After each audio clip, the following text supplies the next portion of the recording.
Hello, I'm Martin Park. For those that don't know me, I'm a naturopath and a master coach and trainer who has been working professionally in health, fitness, wellness and personal development for over 46 years. If you are someone who is interested in learning how to maximize your overall health, well-being and performance, then welcome.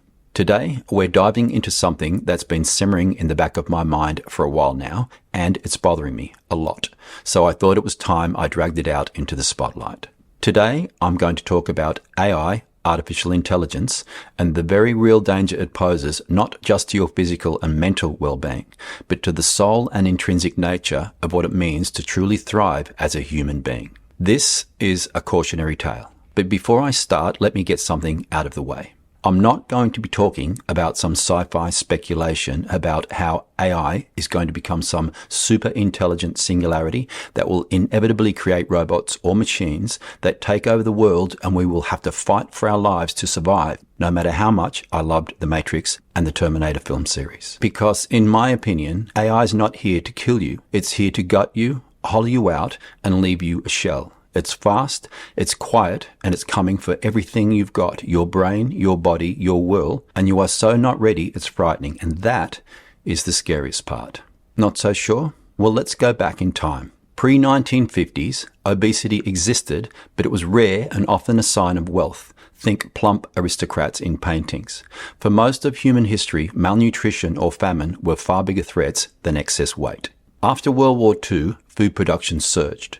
The Green Revolution increased crop yields, and by the 1970s, cheap, calorie-dense, hyperpalatable processed foods packed with sugar and fat saturated the market. At the same time, two other significant things were happening. One, more people moved from physically demanding jobs such as farming or manual labor to sedentary office work and the operating of machines. And two, labor-saving devices were the most sought-after possessions as they promised us, via the aggressive marketing and advertising campaigns, freedom from the mundane tasks of life, allowing us to be more creative in our use of our time and energy. Cars and motorbikes became the norm, and by the 1980s, TV and later computers kept people glued to screens. So we created delicious, hyperpalatable food and drinks that were both cheap and readily available. We engineered convenience and ease into every aspect of our lives, from washing machines, dishwashers and dryers, to remote controls, escalators and elevators, all designed to make life easier. And where did that lead us? With all that freedom to do whatever we wanted with our newfound leisure time, as promised and delivered, did we all embrace other forms of activities and healthy pursuits that rose us up to new heights of physical and mental excellence? Did it all lead to that? No, it didn't. It led us to a society where 74% of people are now overweight or obese, where chronic disease is skyrocketing, and where we are less capable of basic physical functions than any generation in history before us. The obesity epidemic didn't happen overnight. It crept up on us over decades. And whose fault is that? It's our fault. We, the affluent world, optimized ourselves into this epidemic, gleefully embracing every new and wonderful tool and toy that promised ease and time saving and the path of least resistance. We, the affluent world, egged along by our primal evolutionary instincts, gobbled and slurped up all the sweet, fatty, hyperpalatable treats like a starved beast, relishing and devouring it with zero regard for the consequences. Put simply, when labor-saving tech and fast food collided, we didn't just get fat and lazy, we unleashed a tidal wave of diseases that blindsided us. That is where we are at in 2025, which brings me back to today's topic of AI. I'm going to look at this through three primary lenses. One, what are the potential negative implications of the AI era on your health and well-being if left unchecked? Two, who is controlling this and why? And three, what can you do to protect yourself? Let's begin with point one. What are the potential negative implications of the AI era on your health and well-being if left unchecked? What happens when you chronically stop thinking for yourself? Your mind gets flabby and weak. When you stop using critical thinking, problem solving, and memory recall, those mental muscles atrophy. You lose mental autonomy, dull your creativity, and weaken your problem-solving skills. You'll stop challenging yourself and become passive, both mentally and physically. As your connection to your own thoughts fades, so does your connection to the world around you. Without the drive to think, question, and grow, your health, mental and physical, will deteriorate. Every time you ask AI for an answer or assistance instead of figuring it out for yourself, you are giving your brain an excuse to switch off. Over time, that mental laziness becomes default. You stop questioning, you stop analyzing, you stop thinking, and you won't even realize it's happening. Just like junk food made people crave more junk, AI will train you to seek quick, effortless answers. And the more you rely on it, the less capable you'll become of functioning without it. Why read a book when AI can summarize it for you? Why write a poem when AI can write one better than you can? Why learn an instrument and write a song when AI can write you your own original song in less than a minute and all fully produced and ready to go? Why take a picture when AI can create it for you in an instant? Why struggle with solving a problem when AI can provide the answer instantly? Why brainstorm ideas on a whiteboard when AI can generate creative solutions in seconds? Why engage in deep conversations when AI can simulate one for you? And in the very near future, why learn another language when AI can translate in real time into any language? And why learn to drive a car when it is now fully automated? Why do you need to know or do anything when you can simply ask AI to think or do it for you? And the consequences of this? You do that, and congratulations. You just developed cognitive obesity, a brain so soft and dependent that it can't think its way out of a wet paper bag. And just like physical obesity led to widespread health issues, diabetes, cardiovascular disease, cancers, and metabolic disorders, the cognitive decline from AI dependence will lead to its own range of mental health conditions. As we're not just offloading thinking, we're gutting our mental machinery. If physical inactivity bred physical disease, mental inactivity is brewing a mental plague. Dementia is the obvious monster, but it's not alone. Depression, anxiety, ADHD, even new brain disorders could crash in as AI strips us mentally and emotionally bare. For most of human history, we've faced technological shifts that altered how we think and work. The printing press made memorizing entire text unnecessary. The calculator reduced our reliance on daily arithmetic. The internet transformed how we navigate and find information. In each of these cases, we adapted by shifting certain cognitive functions while preserving our core capabilities. But AI represents something qualitatively different. It's not just offloading a specific function like calculation, navigation, or memory. It threatens to replace the integrative thinking that defines us as human. The very act of struggling with a problem, weighing options, and making judgment calls based on incomplete information, a blank screen, a blank piece of paper, these fundamental cognitive processes are what AI seeks to replace. This isn't just another step in a familiar pattern, it's a potential shift in what it means to be human. And how long might this take to start rearing its ugly head if we proceed as planned? Well, it's not going to take any time at all to get the ball rolling, as in 2025, approximately 5.78 billion people worldwide use mobile phones, with 5.52 billion of those connected to the internet. So I would say that from the point in time when AI becomes widely used, and by that I mean it's as ubiquitous as social media currently is, which won't be very long, as it is now being added to all mobile devices by default, I would give it a 10 to 20 year window to become well on its way. In the first 5 to 10 years, the effects will be subtle but increasingly visible in everyday life. Our attention spans will continue to shorten, and our ability to engage deeply with information will begin to fade. You'll notice people struggling to read long articles without skimming, abandoning books after a few pages, or constantly checking their devices during conversations. Curiosity will decline as AI steps in to provide instant answers. Why explore a topic in depth when AI can give you a digestible summary in seconds? This shift will manifest in specific scenarios we're already beginning to see. College students unable to complete research papers without AI generating their thesis, supporting arguments and conclusions, and young professionals freezing when internet connections fail because they can't compose even basic emails without predictive text. Basic reasoning skills will deteriorate as we outsource problem solving to AI. Our brains, with their remarkable neuroplasticity, will literally rewire themselves, strengthening the pathways for quick consumption and weakening those for deep analysis. By 2035, schools will face a crisis as teachers realize students can't write essays or complete assignments without AI assistance. Instead of learning how to structure arguments or develop critical ideas, students will become prompt engineers, experts at getting AI to do their thinking for them. Children might still memorize facts, but the ability to connect those facts in meaningful ways will become increasingly rare. 10 to 20 years in, if left unchecked, these early warning signs will evolve into profound cognitive transformation. By this point, the damage will be far more pronounced and potentially irreversible for a generation raised from birth with AI thinking proxies. Critical thinking will become a specialized skill rather than a common ability. People will struggle to process complex ideas without AI assistance, relying on it for even the most basic decision-making. Problem solving without technological assistance will seem as archaic as navigation without GPS does today. A stark generational divide will emerge. Those born before widespread AI adoption will retain certain cognitive abilities that seem almost mysterious to younger generations. Imagine a grandmother who can still calculate tips in her head while her grandchildren watch in amazement, unable to perform basic arithmetic without digital help. Or a retired journalist who can detect propaganda and misinformation through critical analysis while younger readers accept whatever appears in their feeds.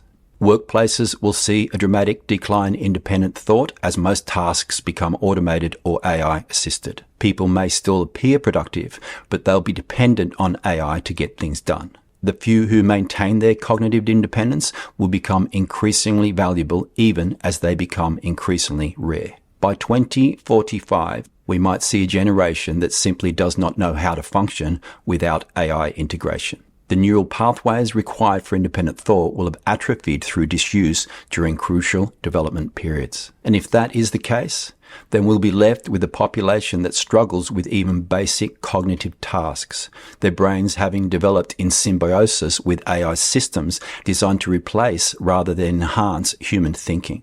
The tragedy isn't just individual diminishment, it's a collective narrowing of human potential, happening so gradually that most won't notice until it's too late to reverse. And finally, if I were to give a nod to the Matrix conspiracy crew, if AI is default by 2030, we're batteries in waiting by 2040, 2050. Not wide in, but so cognitively flabby, we're just data cows, clicking, asking, consuming, not questioning, on our knees, subserviently obeying. Which brings me to point 2. Who is controlling this and why? Throughout history, there have been countless examples of the elite and powerful using various tools to shape the behavior and mindset of populations. Hierarchical social structures, religious control, monopolization of resources, education systems, media, political or economic systems, all designed to make the common people, the plebs, you and I, obedient, docile, and compliant. When people become reliant on external tools, systems, or authorities for their basic needs or functions, they become more easily controlled. If a population no longer has the skills, critical thinking, or autonomy to make decisions on their own, they are far more likely to follow instructions without questioning. Today, AI represents the most sophisticated tool ever created for this purpose, and this time it's about control through dependency. When we outsource our thinking, decision-making, and problem-solving to AI systems, we become reliant on those who control these systems. And who controls them? The tech behemoths, large corporations, and governments, all with their own agendas, with money, control, and power at the top of the list of those agendas. And don't be fooled by the slick, shiny marketing hype of the latest must-have new toy. The promise of freeing up your cognitive workload so you'll have more time for creativity and pleasure. Yeah, right, that worked out so well last time when we were freed from physical labor, didn't it? 70% overweight and obese with a side of degenerative diseases, anyone? No, AI is being developed and deployed not to enhance human flourishing, but to increase efficiency, reduce labor costs, and generate huge profits. And it's not just billions, it's trillions of dollars up for grabs. The more dependent we become on these systems, the more power shifts to those who control them. Your cognitive sovereignty has tremendous value, not just to you personally, but to those who benefit from influencing your behavior. Consider how social media algorithms already shape what information you see, what products you buy, and even how you feel on a given day. AI takes this to an entirely new level. It doesn't just recommend, it decides. It doesn't just inform, it shapes your worldview. And as your cognitive capacity diminishes through disuse, your ability to recognize this manipulation diminishes as well. Plus, the consequences of mass AI dependency extend far beyond the individual. They strike at the very heart of what makes functional societies possible. Democracy itself depends on citizens capable of critical thinking, weighing complex issues, and making informed decisions. When a population increasingly outsources these fundamental cognitive processes, democratic institutions become vulnerable. History shows that the path to authoritarian control is paved with intellectual passivity. Consider what happens when most people get their information, form their opinions, and make their decisions through AI intermediaries controlled by a handful of entities. The potential for manipulation of elections, social movements, and public opinion becomes unprecedented. AI is a dictator's dream or a democracy's quiet leash. Track every move, predict every dissent, spoon-feed the narratives, all allowing for predictive analysis, invasive surveillance, and covert behavior modification. Governments, authoritarian or not, gleefully rub their hands together at the thought of that kind of power. And this is not science fiction, it's the logical extension of trends already in motion. You just have to look at what is happening all around the world, even as I speak. So that is the who and why of controlling this from an external point of view. But that isn't the most dangerous aspect. The most dangerous aspect of all is us, you and me, and our hardwired preference for ease, convenience, and an almost pathological avoidance of anything difficult. Let's face it, we're not being forced into this. We're enthusiastically embracing it like a child waiting for Christmas. Just as we rush to embrace fast food, sedentary lifestyles, and other conveniences that have undermined our health and well-being, we're now racing to integrate AI into every aspect of our lives, and largely without a moment's reflection on the long-term consequences. When these three forces align, corporate profit, institutional control, and our own laziness, there's little standing in the way of a mental and physical health catastrophe unlike anything we've ever seen. And what's truly frightening is that there's no clear off-ramp. No one's saying, let's slow down and keep humans sharp. It's full speed ahead. And that brings me to point 3. What can you do to protect yourself? Normally, when writing a solution to the problem discussed in my podcast, I would address this as, what can we do to protect ourselves?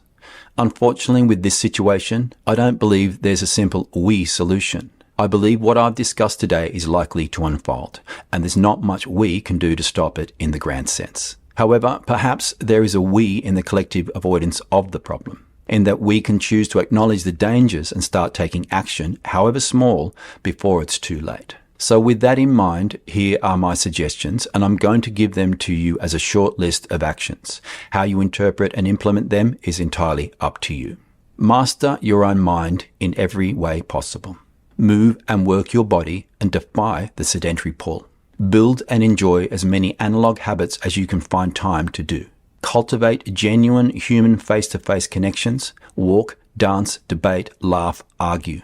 Practice living with intentional difficulty and complexity. If you have children or have anything to do with children, then do everything you can do to protect or encourage them from becoming a slave to the machine. If you are involved in the creation or development of AI, then take your rose-colored glasses off, put down your glass of Kool-Aid, and look carefully at what you are doing through a carefully thought-out moral and ethical lens.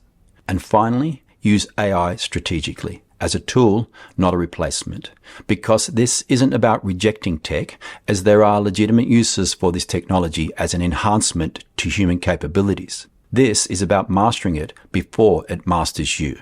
History's outliers, Stoics, monks, rebels, and the enlightened thrived by bucking decadence. You'd be today's version. That is hard, as convenience is heroin and society's all in. But that is the point. The overweight and obesity epidemic hit 74% because most caved. The cognitive slide will too. Staying lean, sharp, and human means embracing discomfort when everyone else picks the hover chair. As this all unfolds, we will fall into two camps. There will be a thinking elite, those who use AI as a tool, not a crutch, These will be the people who continue to challenge their minds, question narratives, and stay physically engaged in their own lives. They will thrive. Then there will be the dependent majority, the huge majority, people who surrender entirely to AI, letting it dictate their thoughts, decisions, and behaviors. And the gap between these two groups will be staggering. Let's be clear, AI itself isn't evil, like computers or television or automobiles. It's a human creation with potential benefits and harms. The danger lies not in the technology itself, but in our relationship with it and in our willingness to surrender our fundamental human capacities in exchange for momentary convenience. So this isn't about rejecting progress. It's fundamentally about ensuring that any technological advancement actually serves human flourishing rather than diminishing it. The next decade will be decisive. The patterns you establish now, the mental and physical habits you cultivate or neglect, will determine whether AI becomes a tool that enhances your life or a crutch that cripples you.